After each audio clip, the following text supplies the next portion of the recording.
अभी तक हम 40 क्वेश्चन आप लोग को भेज चुके हैं। 41 नंबर का रहा है कि बेंजीन का अणु सूत्र है।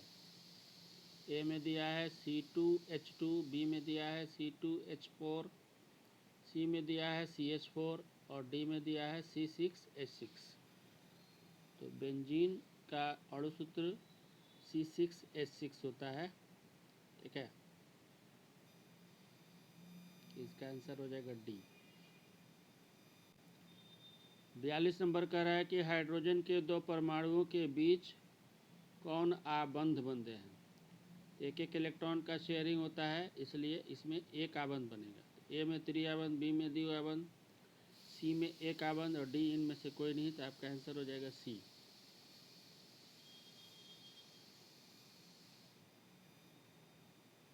तिरालीस नंबर कह रहा है कि चूना जल का रासायनिक नाम है। ए में बुझा चूना, बी में कैल्शियम हाइड्रोक्साइड, सी में कली चूना और डी में कैल्शियम ऑक्साइड।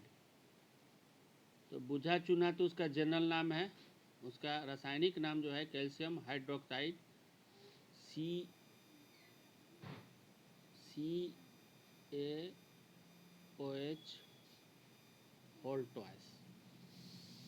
तो आपका आंसर हो जाएगा बी।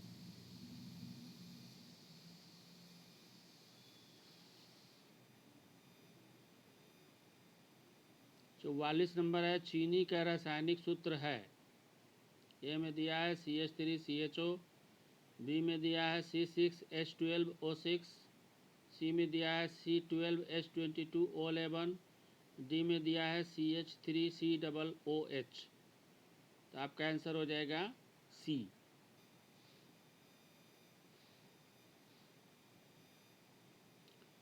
पैंतालीस नंबर कह रहा है कि निम्नलिखित में कौन सा कार्बनिक यौगिक सबसे अधिक अभिक्रियाशील है।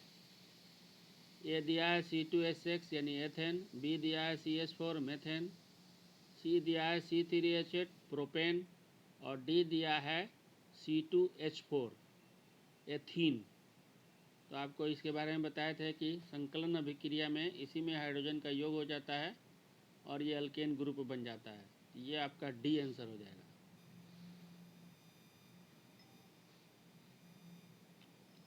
46 नंबर कह रहा है कि मेंडलीफ ने अपनी आवर साड़ी तैयार करने के लिए कौन सा मापदंड अपनाया। तो ए है न्यूट्रॉन संख्या, बी है परमाणु द्रव्यमान, सी है परमाणु संख्या और डी है मोल संख्या। तो आपका आंसर हो जाएगा बी, परमाणु द्रव्यमान। 47 नंबर कह रहा है कि निम्नलिखित में कौन क्षार धातु नहीं है। ए दिया है मैग्नीशियम, बी दिया है सोडियम, सी दिया है रिबिडियम और डी दिया है लिथियम। तो आपका आंसर हो जाएगा ए, मैग्नीशियम।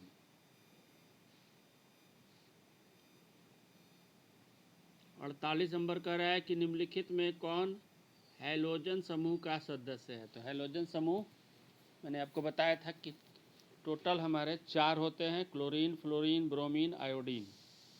इसमें देखिए ब्रोमीन कहाँ लिखा है, तो ब्रोमीन आपको सी पर लिखा है, वही आपका आंसर हो जाएगा सी। 49 नंबर कह रहा है कि जिंक की परमाणु संख्या क्या है।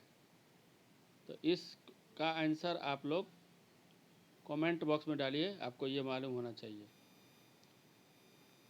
50 नंबर कह रहा है कि निम्नलिखित में कौन विद्युत ऋणात्मक होते हैं। ए अधातु, बी धातु, सी मिश्र धातु, डी इनमें से कोई नहीं।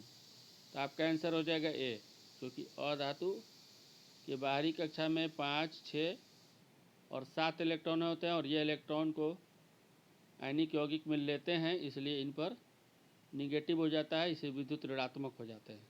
आंसर हो जाएगा ए आपका।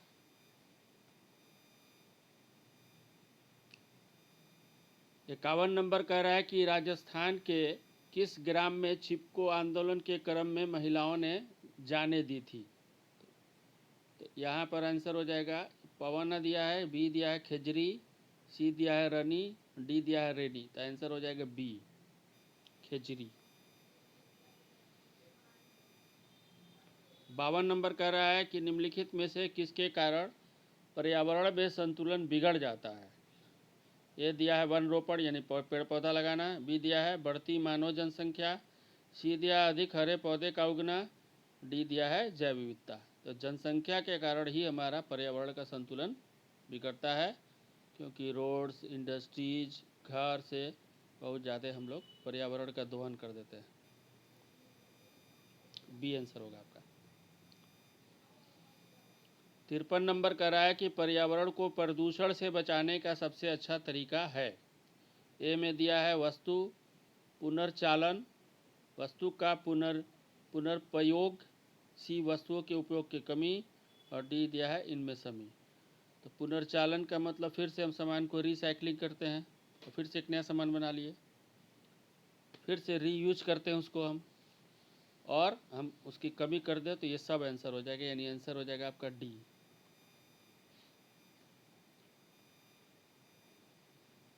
चौवन नंबर कह रहा है कि सौर सेल में किसका उपयोग होता है। ए यूरेनियम, बी प्लूटोनियम, सी सिलिकॉन, डी प्लास्टिक। तो यूरेनियम और प्लूटोनियम ये सब तो क्या है, रेडियोधर्मी पदार्थ हैं, इनका नाभिकीय रिएक्टर या परमाणु बम में यूज होता है। सिलिकॉन जो है उसका सौर सेल में यूज किया जाता है, तो आपका आंसर सी हो जाएगा। 55 नंबर कह रहा है निम्न में कौन मुख्यतः बायोगैस है। बायोगैस यानी गोबर गैस प्लांट को जो हम लगाते हैं, तो उससे अवायवीय शोषण के फलस्वरूप बायोगैस का उत्पादन होता है। तो ए दिया है C2H6 यानी एथेन, बी दिया है CH4 मेथेन, सी दिया है C4H10 ब्यूटेन, और डी दिया है हाइड्रोजन। तो यहाँ पर आंसर हो जाएगा बी, क्योंकि जब बायोगैस निकलता है तो उसमें 65 से 70% के करीब मेथेन होता है, जो एक अच्छा ईंधन होता है। तो आपका आंसर हो जाएगा बी। 56 नंबर दिया है कि मनुष्य के दांत की सबसे ऊपरी परत है। ए में दिया अस्थि, बी में दिया है मज्जा गुहा, सी में दिया है एनेमल, डी में दिया है डेंटाइन। तो सबसे ऊपरी परत को हम एनेमल कहते हैं, आंसर हो जाएगा आपका सी। 57 नंबर कह रहा है कि जठर ग्रंथि पाई जाती है। ए यकृत में, बी आँख में, सी अमाशय में, डी अग्न्याशय में। तो आपका आंसर हो जाएगा सी, अमाशय में। 58 नंबर कह रहा है कि निम्नलिखित में कौन वसा के पाचन में सहायक होता है। ए लाइपेज, बी माल्टेज, सी टाइलेन, डी लैक्टेज। तो आपका आंसर हो जाएगा ए लाइपेज, या इसको गैस्ट्रिक लाइपेज भी कहते हैं।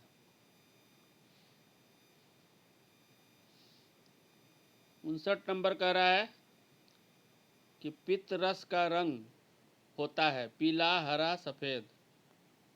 ठीक है, तो मोस्टली पीला हल्का होता है, लेकिन ज़्यादातर हरा ही होता है। तो इसका आंसर हरा ज़्यादा बेटर ऑप्शन होता है, यानी ग्रीनिश कलर में होता है, पीला भी रहता है हल्का फुल्का। 60 नंबर कह रहा है पौधों में श्वसन होता है। ठीक है, तो पौधों में श्वसन जो होता है, तना में, पत्तियों में और जड़ में, सब में श्वसन होता है पौधों में। इसका आंसर हो जाएगा डी। 61 नंबर कर रहा है हरे पौधे रात्रि में किस गैस का निष्कासन करते हैं। तो ए CO2, बी O2, सी N2 और डी इनमें से कोई नहीं। तो रात्रि में जो हरे पौधे हैं वो हमारी तरह श्वसन क्रिया करते हैं, केवल पीपल का पेड़ छोड़कर। इसलिए हम लोग क्या छोड़ते हैं, CO2। तो आंसर ए हो जाएगा आपका CO2। दिन में O2 छूटता है, वो भी जल का हाइड्रोलिसिस होता है, नहीं प्रकाशीय अपघटन होता है, तब उसी से ऑक्सीजन की उत्पत्ति होती है। 62 नंबर कह रहा है किण्वन के फलस्वरूप कितने ATP का निर्माण होता है। ए में दिया है 2, बी में दिया है 4, सी में दिया है 36, डी में दिया है 38। तो किण्वन जो है एक अवायवीय श्वसन क्रिया होती है, और अवायवीय श्वसन में शुद्ध रूप से 2 ATP ऊर्जा का निर्माण होता है। तो आपका आंसर हो जाएगा ए।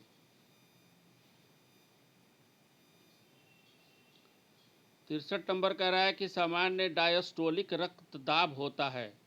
ए में दिया है 80 mmHg, बी में दिया है 120 mmHg, सी में दिया है 100 mmHg, डी में दिया है 130 mmHg। ठीक है, तो इसका आंसर हो जाएगा ए, 80 mm डायस्टोलिक होता है।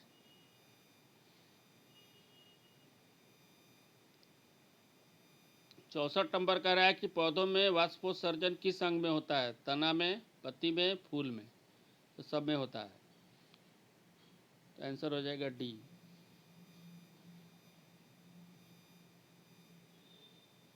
65 नंबर कह रहा है अस्थि क्या है? ए पदार्थ, बी कोशिका, सी ऊतक और डी इनमें से कोई नहीं। तो आपका आंसर हो जाएगा ऊतक, सी।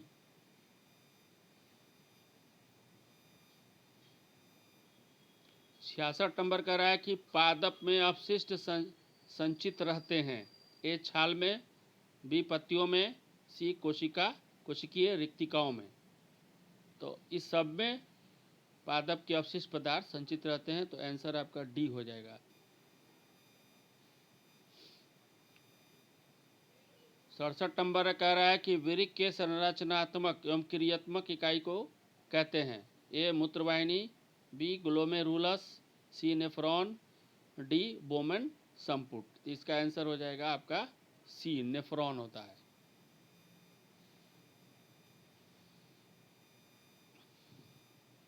68 नंबर कह रहा है कि पौधे के उत्सर्जी पदार्थ हैं।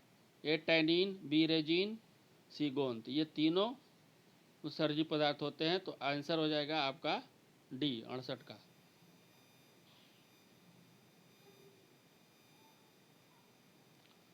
69 नंबर कह रहा है कि स्मरण शक्ति का मुख्य केंद्र है। सेरिब्रल पेडंकल, डाई एंसीफेलॉन, सी ऑप्टिकल पॉली सेरिब्रम। तो मेन हमारा सेरिब्रम है। हिपोगैमस कैंपस एक जगह होती है, वहीं पर जाकर मेमोरी का हमारा होता है, तो सेरिब्रम ही यहाँ पर ऑप्शन हो गया, यानी आंसर हो जाएगा आपका डी।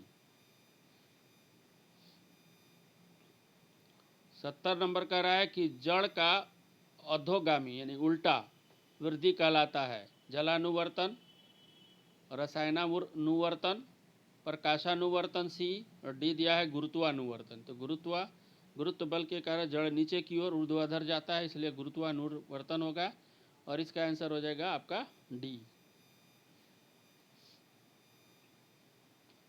71 नंबर कह रहा है एस्ट्रोजन स्रावित होता है। ए वृषण द्वारा, बी थायराइड द्वारा, सी अंडाशय द्वारा, और डी दिया है लैगर हैंस की दीपिकाओं द्वारा। ठीक है, तो यहाँ आंसर हो जाएगा सी।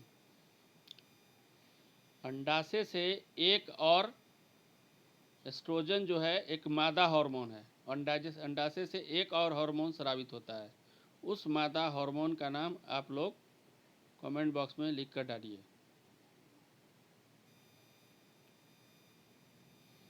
72 नंबर कह रहा है कि स्वपरागण निम्न में किन पौधों में होता है? ए एक लिंगी, बी में उभयलिंगी, सी में कह रहा है ए तथा बी दोनों, डी इनमें कोई नहीं। तो जो उभयलिंगी होगा यानी उसमें नर अंग पुंकेसर या पुमंग और मादा अंग स्त्री केसर या जायांग पाया जाएगा, उसी में जाकर ये स्वपरागण की क्रिया होती है। तो आपका आंसर बी हो जाएगा। उभयलिंगी का मतलब द्विलिंगी होता है। 73 नंबर का है कि गर्भाशय के किस भाग में भ्रूण विकसित होता है? ए है एंडोमेट्रियम, बी फंड्स, सी योनि, डी इनमें से कोई नहीं। तो आपका आंसर हो जाएगा एंडोमेट्रियम, ये आंसर होगा आपका। 74 नंबर का है निम्नलिखित में कौन सा भाग केवल पुरुष जननांग में पाया जाता है? ए दिया है लेबिया माइनोरा, बी दिया है परिपक्व पुटक, सी दिया है फैलोपियन नलिका, डी दिया है शुक्रवाहिका। तो शुक्रवाहिका जो है वो पुरुष का जनन अंग है जिसमें से शुक्राणु फ्लो करता है। तो आंसर डी हो जाएगा आपका। 75 नंबर का है अनुवांशिकता का पिता किसे कहा जाता है? ए में दिया है हेरोल्ड यूरे को, बी में दिया है ग्रेगर जॉन मेंडल को, सी में दिया है चार्ल्स रॉबर्ट डार्विन को और डी में दिया है सिडने फॉक्स को। इसका आंसर आप कमेंट बॉक्स में डालिए।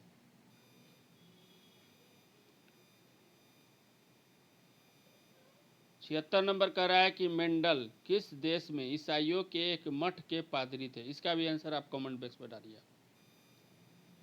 77 नंबर कह रहा है कि इनमें कौन वर्गीकरण के सबसे ऊपरी पैदान पर अवस्थित है। तो सबसे पहले हमारा जगत होता है किंगडम। अब किंगडम दो है, एक है पादप जगत यानी एनिमल प्लांट किंगडम और दूसरा है जंतु जगत एनिमल किंगडम। तो आपका आंसर हो जाएगा डी।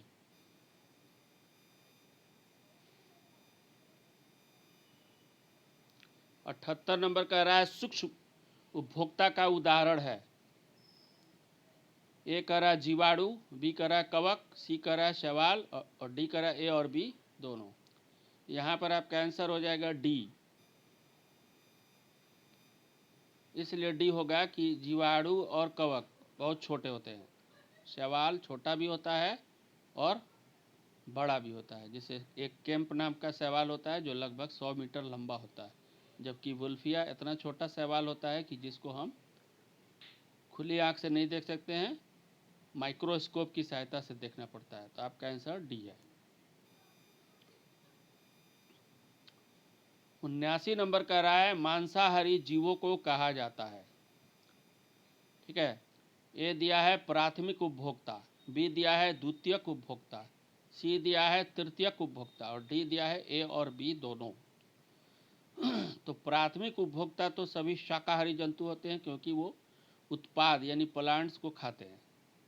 द्वितीयक उपभोक्ता शाकाहारी को खाता है तो वो क्या होता है, मांसाहारी होता है। ठीक है, तो ये द्वितीयक उपभोक्ता आपका आंसर हो जाना। अगर बी सी दिया होता तो ज़्यादा बेटर ऑप्शन होता है।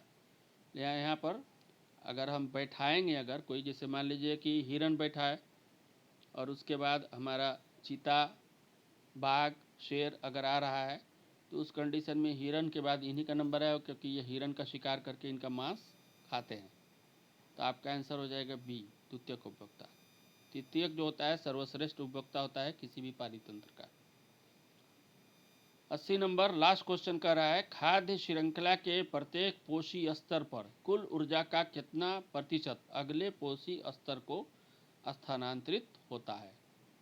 तो कोई भी पोषी स्तर है, जैसे सूर्य से पेड़ पौधे जो है केवल 10% लेते हैं। ठीक है, और प्राथमिक उपभोक्ता, और प्राथमिक उपभोक्ता से द्वितीयक उपभोक्ता भी उसके शरीर का 10% लेता है। तो आपका आंसर हो जाएगा सी। जो क्वेश्चन मैंने आपको दिया है उसका कमेंट बॉक्स में ज़रूर डालिए और आपको कोई क्वेश्चन पूछना है तो उसको भी हमें ज़रूर बताइए। ये साइंस का 80 क्वेश्चन है, ये ज़रूर देख लीजिएगा कि ये कि बिहार मॉडल जो जारी किया गया है ये उसी का क्वेश्चन था आपका।